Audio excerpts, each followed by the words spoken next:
Hello guys, welcome back to my YouTube channel. Pagpalang araw sa atin lahat.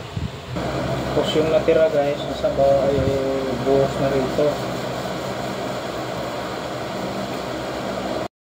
Yan na siya guys. O diba? Magawa tayo ng pambilad guys. Ito may bawang, paminta, suka, asin, magic sarap.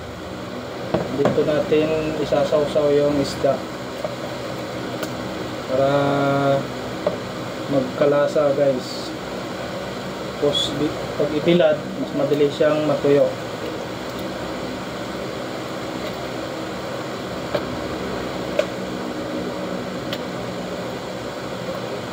Mga ano na to, stock sa rate.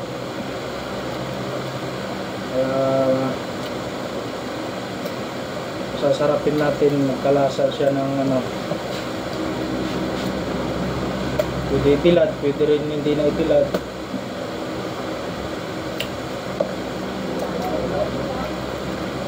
Para sumarap siya guys.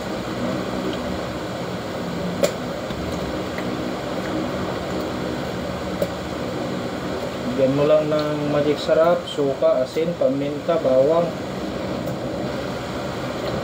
Pag diluto mo ito guys, ang bango. Kailangan to mapagnit, mabilad ng ano, isang araw para masarap.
Na-stock kasi sa freezer yung isda guys parang ano na siya, nakabang na, hindi na siya ayos yung lasa.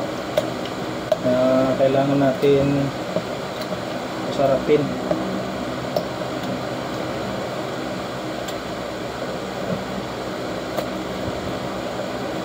Hindi natin lang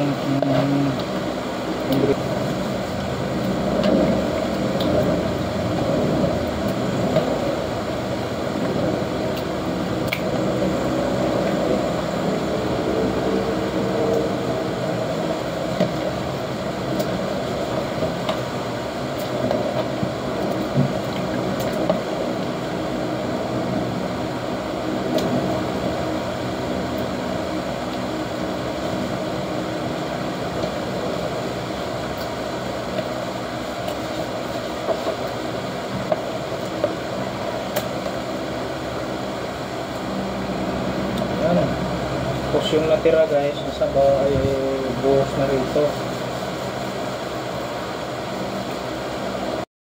Yan na siya guys. O diba? Bilad na lang kulang, o kung ayaw mong ibilad pwede nang lutuin yan. Basta nababad na ng mga 30 minutes. Kung nagustuhan nyo ang aking video guys, paki-subscribe, like and share. Kita-kita na lang ulit tayo sa susunod kong video. Ingat po kayo.